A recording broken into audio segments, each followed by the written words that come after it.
Hi, this is going to be another Speedo episode. When I finished editing episode 13, I was in pretty rough shape. I'd been spending too much time looking at my video screen. I had good intentions of going back out fishing and then getting back to do more editing, but that was February and now it's December.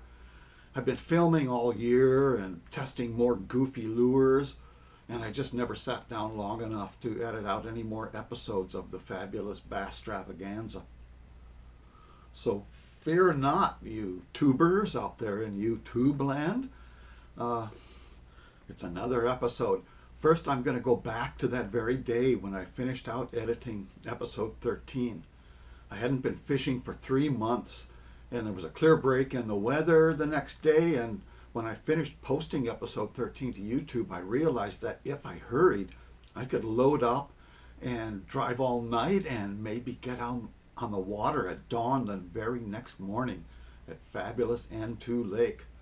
So I did get out onto the lake, and here you can see me reminiscing about the very first time I ever tried filming with a GoPro. My very first attempt at shooting GoPro down to this spot, and my plan was that I was going to pop open a bottle of Czechvar beer, which is actually Budvar beer, which is made in the hometown of my grandparents on my father's side in České Budějovice. And it was Bohemia then, it's Czech Republic now.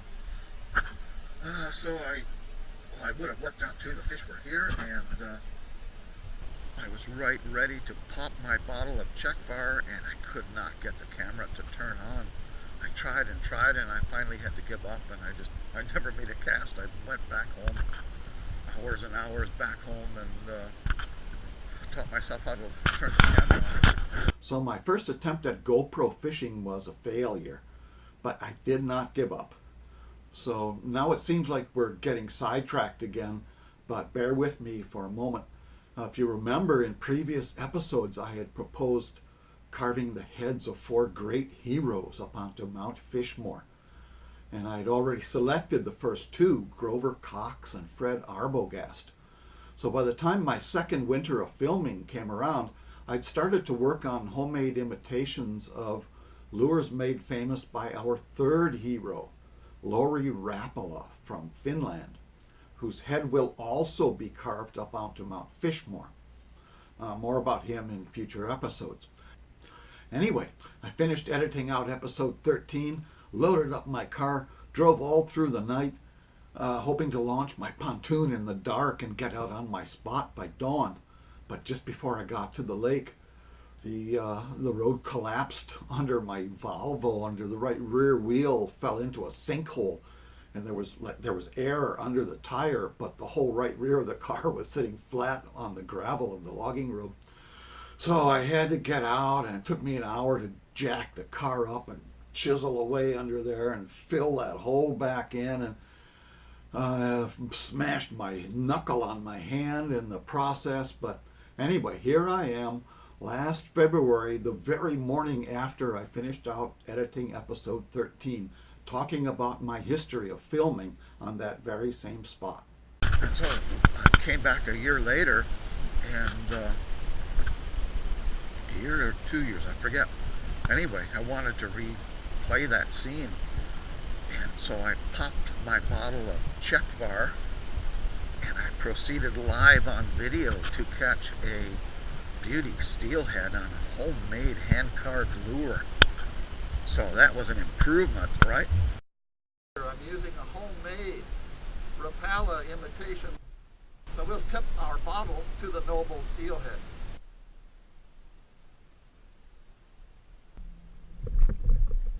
Oh yeah!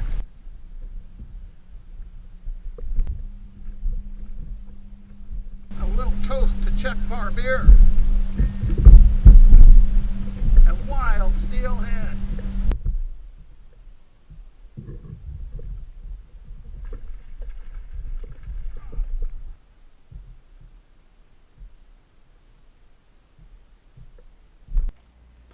More about those homemade Rapalas in some future episode. But now I was back for the start of a new fishing season, And this year I had a bottle of Pilsner Urquell and a homemade MEP spinner. So now it's another year gone by, and back again. And my plan was that,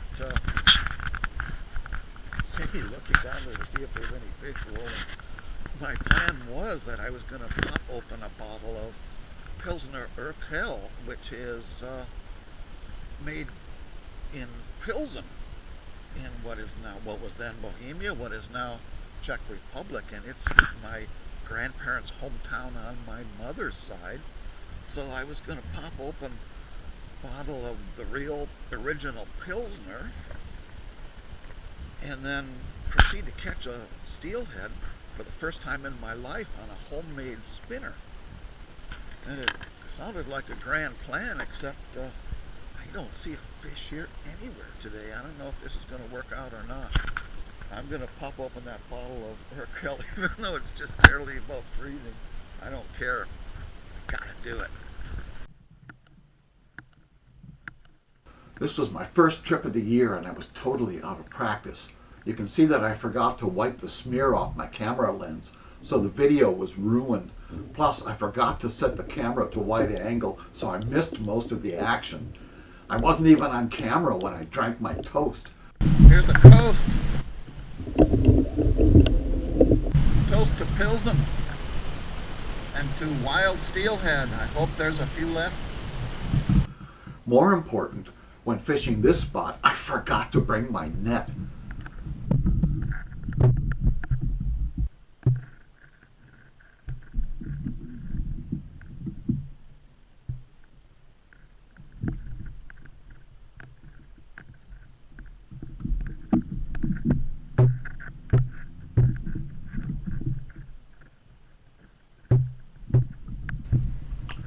Well, it didn't take too long to get a bite. That's why I love fishing at Fabulous N2 Lake. This isn't a giant metalhead, but it's a beautiful fish. Bright silver with just a hint of pink rainbow along its side. This is the way to break in a new year of fishing. So fear not, Bastravaganza fans. Humpty is still kicking and still throwing homemade lures around. Now what am I going to do? Now what do I do? I forgot the net. I haven't seen it yet. Feels like a good fish. Oh, nice. What a beauty. Just a little bit of pink. And not only did I forget to bring the net, I also forgot to bring my needle nose pliers for removing the tiny barbless hook. It's nice to see that my tiny hook concept will still stick nice fish. This fish is towing me around in circles, and my right hand is smashed from jacking the Volvo out of the sinkhole. What am I going to do with you? I can hardly hold on to the beer bottle, much less the steelhead. I need to come up with a plan, fast. No way could I allow that fish to get off after giving a toast to the good people of Pilsen. That's no way to start a new year of fishing, and a sad example for the fans of the Bastravaganza. So I realized that the only chance I had to release this beautiful fish unharmed was to bring it beside the boat, hold the rod and the fish in one hand, and reach down and grab the hook with my thumb and index finger and yank it out of the fish's mouth. Easier said than done. You can see me fail on the first try.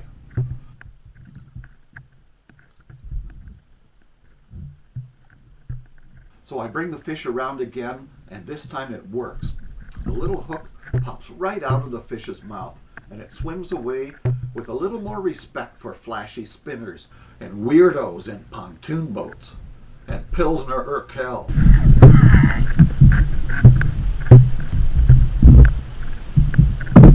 Toast to wild steelhead. Tiny hooks.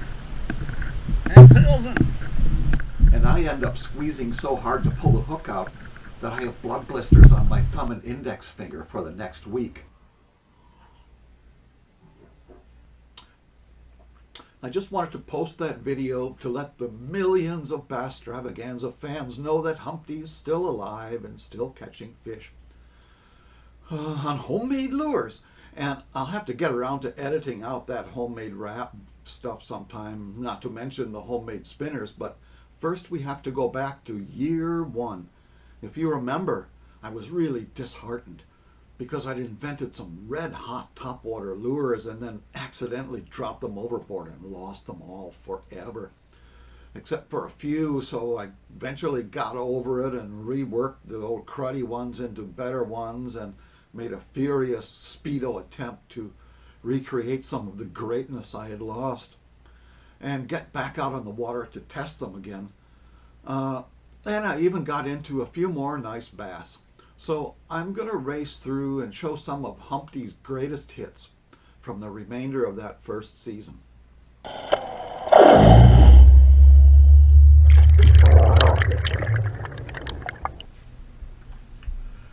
Here I am back at Spider Lake, the morning the great horned owl attacked my homemade lure. What a way to start the day. Now it's well past the spawn by this time, and the topwater hits are much harder to come by. It's not wild and crazy like it was during the pre-spawn, so it's even more frustrating to keep missing hits from big fish. I'm still edgy from that owl attack. Maybe that's why I keep missing these big hits from big fish. There's an eagle at this lake that loves to swoop down over your shoulder and grab the fish off your line right beside the boat. That's even more scary. Once it took off with a 2-pound smallmouth I was trying to reel in on 10-pound line and a rubber worm. It was flying away with my fish about 20 meters away when I gave a big yank on the line. The eagle wasn't expecting that and it crash dived into the water. But it would not let go of my fish. It swam to shore, climbed up on some dead branches and flew off again and broke my line and got off with my fish.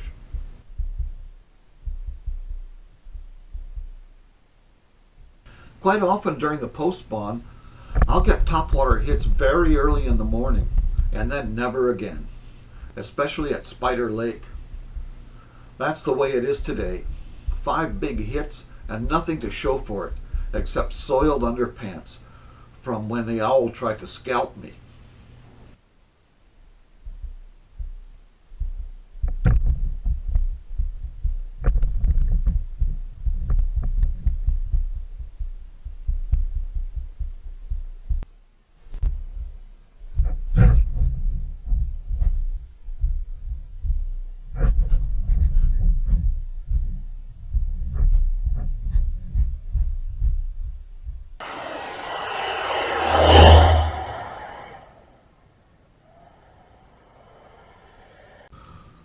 So now I'm back at Shawnigan. Here's a tip for wildlife filmmakers. Early in the morning, before sunrise, shoot towards the morning sun. If you're pointing away, you see nothing but darkness. After the sun comes over the horizon, shoot away from the sun or you'll get glare. Here you can see me hooked into a giant smallie on one of the first few casts of the day. But you can't see diddly squat because the camera is pointing the wrong way. Even after trying all the editing tricks I know to brighten up the video, you can barely see my bent rod silhouetted against the morning sky and the white of the fish's belly.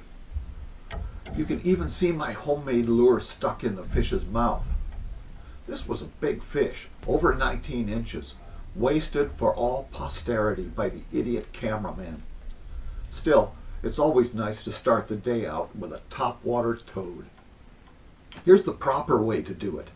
I worked really hard for this shot, and I'm very proud of it. I'm throwing out towards a deep underwater rock pile, and I'm trying to force a scene where the fish is silhouetted by the rising sun as it rises up to rip my homemade lure off the surface. Any bass within 100 meters will hear the big plug splat on the water. But watch how long it takes for this fish to commit to an attack. How many fishermen plan out a scene like this the night before and then go out the next morning and actually pull it off? Another toad, even bigger than the last one. So it's cool to watch that big fish hit and leap into the air, silhouetted by the morning sun, just like I planned it the night before. And another spectacular long-distance release. My specialty. That's hit number 5 already on this June morning.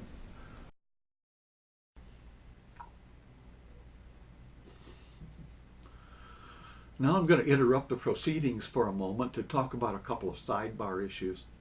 I do a lot of things that are unconventional in my fishing and my filming and my life, and I don't want to use my videos as a platform to spread bad habits.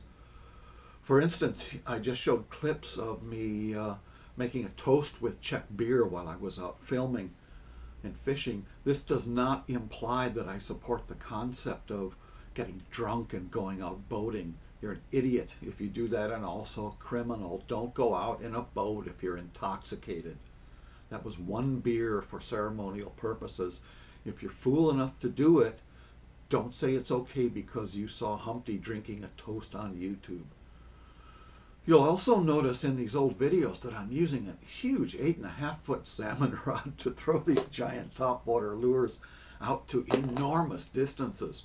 It was way cool and great fun to throw these giant lures, almost over the horizon. Plus, since I put so much time and effort into making them, I sure didn't want to have them break off on a big fish. So in these videos, I was using 30-pound test, no stretch braided line with maybe 12 feet of 25-pound test, no stretch fluorocarbon. So it was no stretch line.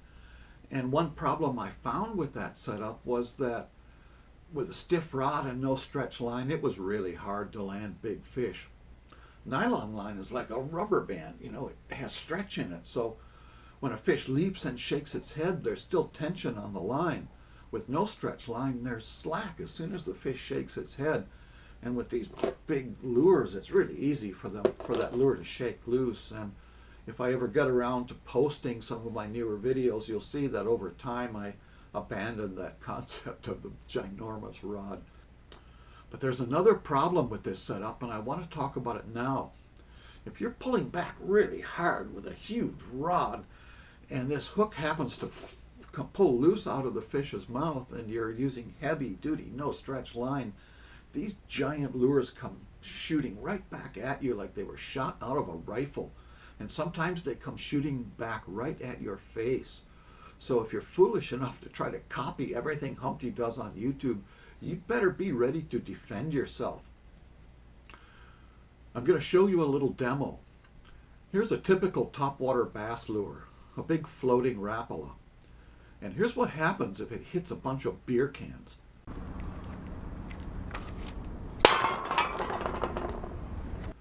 Now here's the same beer cans getting hit by one of my big spook imitations. Remember that my lures aren't just big, they're loaded with lead in the back end.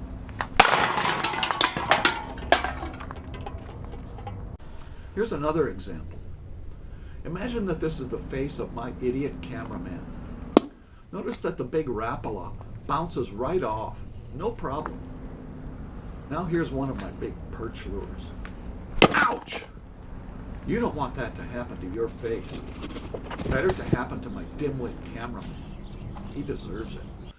The first time I scared myself with that giant rod was at Spider Lake, just before I started filming with a GoPro. I'd thrown a long cast, and it happened to go over a dead branch of a pine tree. And sure enough, a nice bass, maybe 3 pounds, just came up and grabbed it. With that heavy-duty line, I was able to reel in, and I was able to lift that whole entire bass right up out of the water and pull it tight to that branch.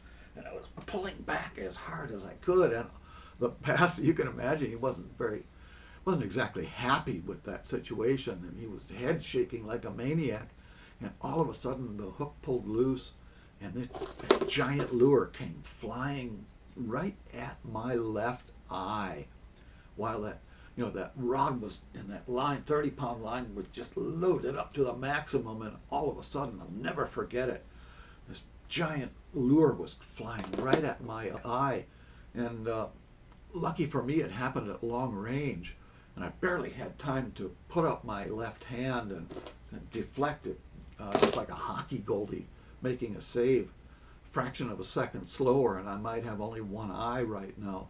So if you're planning to try imitating what I'm doing here on these videos, be warned that these big rods and big lures are really different from what most bass and trout fishermen are used to. They're deadly weapons, and you always have to be aware of that.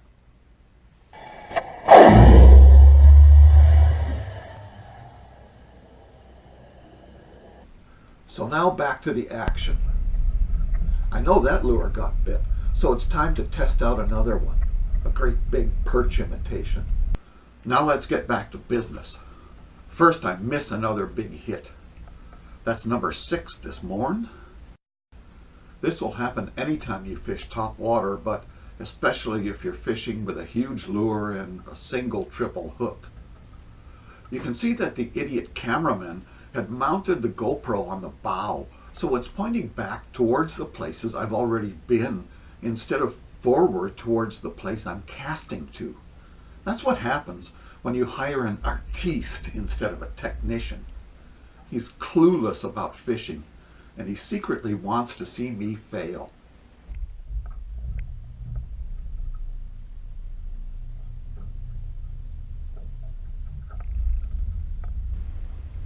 Blammo! This one is hooked, and it's another big one. But even though it's fighting hard, there's hardly any bend in my huge rod. You can see how hard it is to handle these big fish with no stretch line, especially near the boat. And as soon as it gets airborne, it shakes the big lure. Another long distance release, my specialty. But let's slow down and zoom in. The lure has pulled loose and shot right past my head. I was looking right at it, but I didn't have time to react. You can see me flinch after the lure shoots past my head. That was a close one, and it could have been much worse. So if you're going to use heavy, stiff rods with no stretch line, you might also want to invest in a hockey helmet. Well, that lure got bit too. Let's try another one. The heavy-duty leader I'm using is more visible to fish than lighter line, but I never ever have a fish break off and swim away with my Super Cyper Cedar lure in its mouth. Here's another hit from a much smaller fish. Again, you can see how much trouble I'm having trying to control the fish with this big rod. And again, that big lure pulls loose and comes flying back past my head. This is getting to be combat fishing. It's like playing dodgeball, except that if you're a little bit slow, you end up looking like this. So be careful. If it's not owls trying to scalp me, it's shrapnel flying at my face. So now we're back at Spider Lake, and once again, I'm getting hits and missing big fish. If they feel the hook, they almost surely won't bite again on the same lure. So it's better to keep moving along and fishing new water. You can see me counting off the hits. If I can't catch them, at least I can count how many I miss. This fish waits until I put my rod down before it strikes. That shows how smart the fish are in this lake. They have an uncanny way of biting at the very moment that you take one hand off the rod. That's strike 3 so far. Here's a fellow hunter on the prowl, a big dragonfly checking me out. Kaboom! Hit number 4. At least I'm consistent. I'm missing every hit. And here's another example of what I was just talking about. This fish is big and really aggressive. It hits once, and then waits for me to take my hand off the reel and do the count, before it turns around and takes another crack at the big plug. I mean, the fish are really smart here. You can't hook them if you only have one hand on the reel.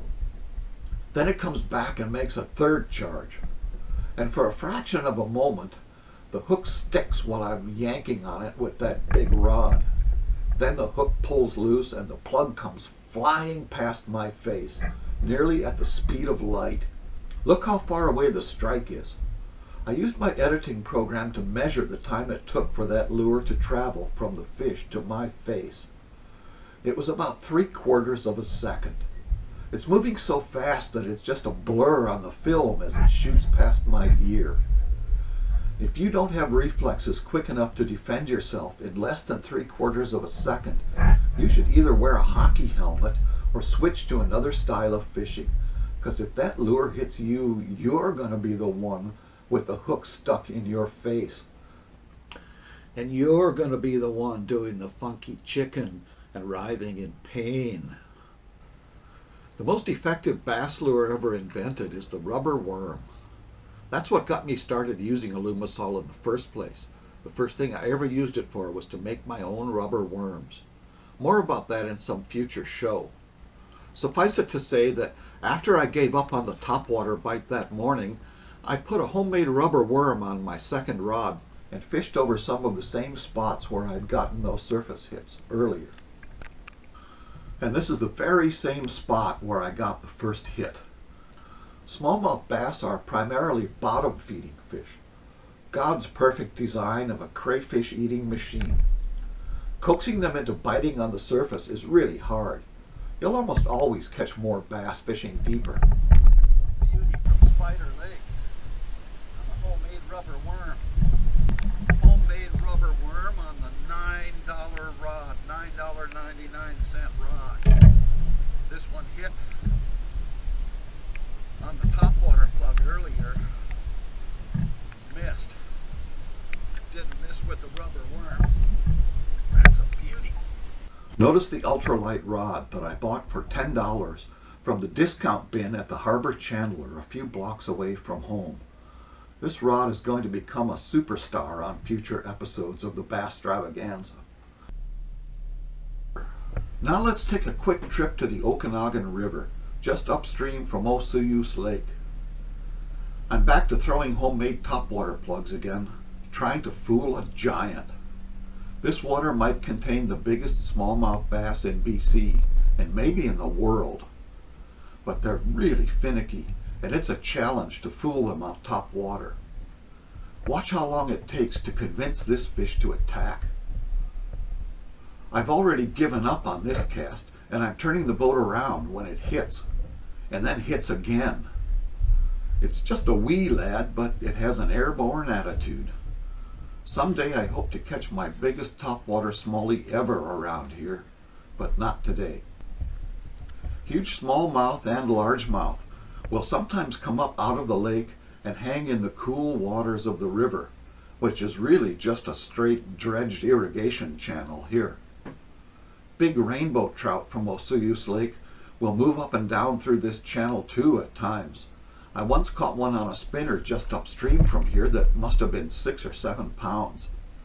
It's also a world-famous birding area. Now I'm back at Shawnigan Lake. You may notice a pattern here. I like to fish topwater lures very early in the morning or late in the evening. Today I'm out so early that I'm wearing my miner's headlamp. But it's not so dark that the wily bass didn't notice my big plug wiggling along the surface. Another nice topwater bass. The summertime surface bite is nowhere near as dependable as the spring fishing. Some days they just don't seem to want to hit on top at all. You know they're down there staring a hole in your lure, but they just won't come up and grab it. But it's not impossible, especially if you're throwing out something they have never seen before, especially if that something is made out of super cyper cedar, which is always the case with my lures. This lake will be shredded by ski boats and jet skis pretty soon, but at dawn's early light I have it all to myself, which is a good thing because topwater bass fishing and jet skis are mutually exclusive. If there's loud noise and big waves, you're not going to get big bass hitting on the surface. You can catch them all day long on rubber worms, but you won't get many topwater bites if there are hot rod boats racing around. You might notice that by this time I had switched to another rod. That 8.5-foot salmon rod was one of the more expensive rods I ever bought. It never caught many fish, but it sure got a lot of hits, and it sure could throw a big plug out a long way. It was made of high-tech carbon fiber, so I figured it would be really strong, but it shattered like a candy cane when I tried to yank a lily pad out by the roots at Quesnel Lake. Good riddance. Now I'm using a cheap old fiberglass rod and still fishing with braided, no-stretch 30-pound line. The braided line is great for making super long casts, but the lack of stretch seems to guarantee that it's almost impossible to land a big smallmouth from long range. If I ever get around to editing out the topwater bass fishing video I shot in later years, you'll see that I gradually evolved away from the huge rod and heavy no-stretch line concept. Sometimes it's long-distance release. This time it was short-distance release. But it is seldom that I get more than a small fraction of the hits into the boat. Still, it's fun and basically harmless to the fish. And I'm learning more and more about lures and bass every time I go out. Another nice Dolomute. Well, speak of the devil. If there's only one boat on the lake throwing a big wake, you might be able to race over to the other end where there are less waves. But you can pretty much kiss this spot goodbye for a while, because you won't be getting any big fish to hit on top until it calms down again. I'm going to zip as far away as I can get from that speedboat and sneak in behind an island where there are less waves. Maybe I can get into one more fish before the lake gets churned to a froth by speedboats. This is a monster fish, probably the same one we met up with in a previous episode, but this time I'm coming from the opposite direction. Same spot, same bad attitude, same long distance release. Let's head back to Quesnel. There's only one part of Quesnel Lake where speeding is allowed, and I seldom fish there. So it's a relaxing experience after the madness of Shawnigan. I might see another boat on the lake, or I might not. There aren't nearly as many bass in this lake, but there are still some good ones. Watch how long it takes for this fish to commit. You can throw out something with orange stripes and 9 purple legs and 6 eyes, and sometimes get reaction strikes as soon as the lure hits the water. But this fish is obviously following the lure along and checking it out. This is when you want something realistic that matches the hatch. In this case, I'm not really doing that because the lure I'm using imitates a perch, and there are no perch in this lake. But that bass didn't seem to mind. It's really exciting to watch these apex predators come blasting up out of the deep and smash that poor, phony, crippled fish. Fishing for explosive topwater hits from explosive bass with huge plugs and single, triple hooks means that I hardly ever catch any fish. But I don't bother to show you all the missed hits. They're mostly at really long range and you can't see much on film anyway. I'm lucky if I actually land 25% of the hits I get. But hey, sometimes just getting these big hits on a beautiful summer morn is better than sitting at home watching the depressing news on TV. And every time I go out, I find things that I want to change and improve on. When it first hit, I thought this was a much smaller fish. It's really rewarding to see these local lakes still providing habitat for quality smallmouth. Super sunburst cedar. I thought that was a little one.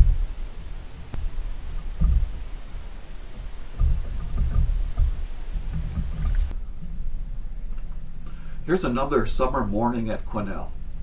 I'm fishing off the deep end of a big sloppy weed bed swarming with small sunfish and baby bass. In the mornings and evenings, the bigger bass will prowl the weed edges, looking for live meat. There's one now. You can see how thick the cabbage beds get here in summer.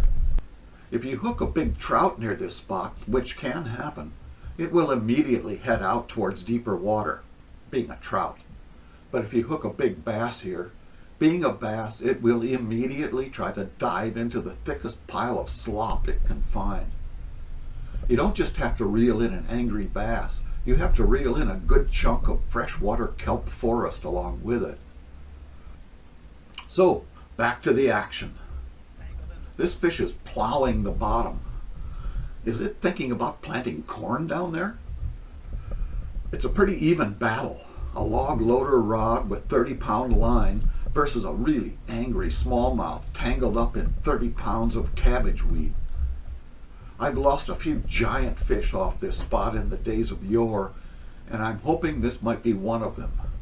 But it's not the one I was looking for. This lure is an imitation of a brown trout, another fish that does not exist in this lake. I designed a few single barbless topwater brown trout lures specifically to fish for brown trout in the Cowichan River, where only single barbless hooks are allowed. More about that in a future episode. This lure is rigged with a single triple hook as a test just to see if anything will bite on it, and something did. Most of the fight is just muscling up a pile of cabbage slop, and when the fish finally jumps, it shakes most of the weeds loose, and I get the upper hand.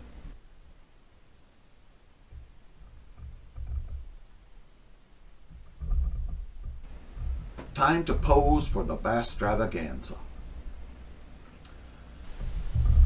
Cabbage fish. Super Cyper Cedar. First one ever on the brown trout lure. A mouthful of cabbage weed and a side order of Super Cyper Cedar.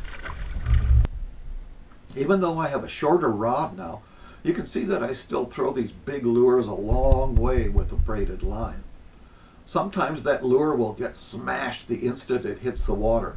Other times the wily bass will follow it right back almost to the boat before they just can't take it anymore. Another swing and a miss. Let's head back to Shawnigan. It's getting late in summer now. The weed beds are dying off and the water is getting really clear in the bigger lakes as the nutrients are depleted above the thermocline. It's getting harder and harder to coax the wily bass into coming up to the surface, but not impossible. There's another good one. It's worth getting up early if you can get into fish like this, especially on topwater hits on homemade lures. Super Cyper Cedar. It's been a learning experience.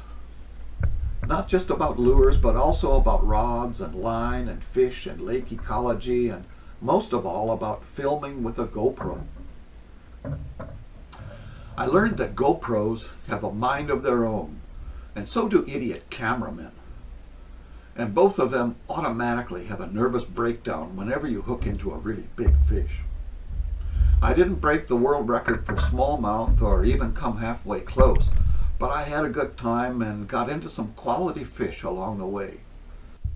And some of these moments will stay with me forever. And as the summer fades into fall, I keep thinking about all the big fish and great video that I missed. Every one of these trips was a story unto itself, and I shot so much cool video that I'll never use or even look at again. But I wanted to race through and show you some of this early video before I get around to editing out the good stuff. It's the end of an era. My first summer of GoPro fishing with topwater lures, and there it is, the last topwater hit of the year, and a great big fish, and another long distance release, my specialty. I'll have to work on that next year. Meanwhile, I'm trying one last kick at the can at Shawnigan. The lake is getting cold, but you can see by the steam coming off the water that the lake is a lot warmer than the air. If you go out at the crack of dawn and toss lures made of Super Cyper Cedar all over the lake without getting a single bite, it's time to throw in the towel and start working on new lures for next year. So there it is. The rest of the greatest topwater hits from the first year I ever filmed with a GoPro. When I stored and archived that raw video, I envisioned many half-hour episodes to come out of it.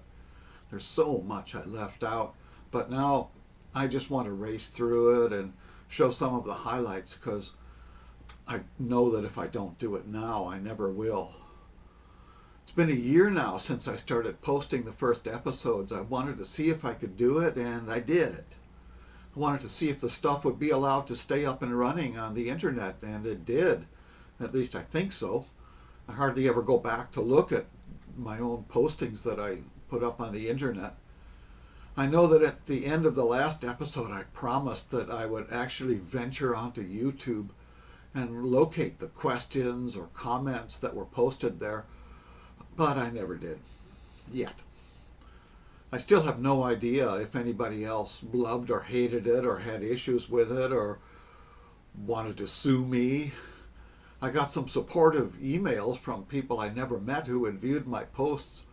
I don't do Facebook or Twitter, and I'd rather work on building new lures and getting out to test them than to spend my life chattering with people I don't know in that dismal swamp that some people like to call social media. What about the telephone? Wasn't that social media? What about the printing press? I think that nitwit media might be a more accurate term, but I digress. It's sad to see the place I live and the planet I live on getting trashed so carelessly. And I know there's a community of people out there, however small, that care about the same things that I care about. And I'm not talking about topwater bass hits. I'm talking about healthy lakes and rivers and healthy societies and healthy planets. So if there are any intelligent comments or questions posted to my YouTube videos, it's my holiday resolution to read them and reply, even if the people who sent them might already be dead by now. I'm always looking for other people with pontoons or drift boats to join me in floating and exploring rivers here on Vancouver Island. It's so much easier to do with two vehicles. And my idiot cameraman is always in need of advice about how to run a camera and edit film. Now that this episode is done, I want to get back to continuing my Tale of Two Rivers series. It's all written, I just have to edit it out, and all the film is done, I just have to edit it out. Plus I have 3 more years of raw video archived, full of Humpty's fishing adventures with homemade lures. But before I go back in time, I'm going to produce an episode from video I shot recently from a place I'd never been before. Like the Tale of Two Rivers, it will be a documentary of wild fish ecocide generated by ruthless clear-cut logging. It's going to be called Octwanch, Anatomy of a Murder. Stay tuned.